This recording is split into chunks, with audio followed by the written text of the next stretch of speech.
älä yritä myydä useassa hintapisteessä.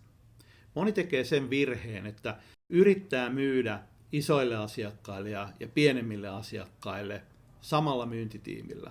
Ja tästä tulee sellainen ongelma, että kun kuitenkin se myyntiprosessi ja myyntitiimi on optimoitu yhteen myyntiprosessiin, ja myyntiprosessi aina sovitetaan tiettyyn hintapisteeseen.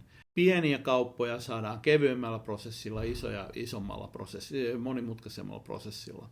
Ja nyt jos meillä on se keskimääräinen siinä keskellä, johon se on optimoitu, niin kun me yritetään tavoitella niitä isoja asiakkuuksia, esimerkiksi, että meidän me yleensä myydään 20 tonnin diilejä ja me yritetään nyt tavoitella semmoista 100 tonnin diiliä, niin me lähdetään siihen alipalvelemaan sitä isoa asiakasta ja lopputulos on se, että me tuhlataan energiaa ja hyvin todennäköisesti ei saada sitä kauppaa.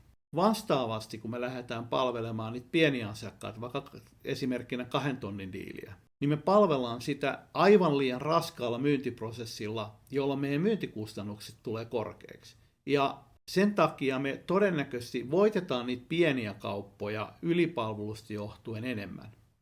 Ja mihin tämä loppujen lopuksi johtaa, niin on se, että me tuhlataan resursseja eikä saada kauppaa isossa päässä. Me ylipalvellaan sitä alareunaa ja saadaan niin kuin ylisuuri osuus niitä alareunan kauppoja. Ja pahimmassa tapauksessa meidän myynnistä tulee kannattamatonta kokonaisuudessaan, kun me ei kyetä keskittymään siihen keskelle niihin keskikokoisiin kauppoihin.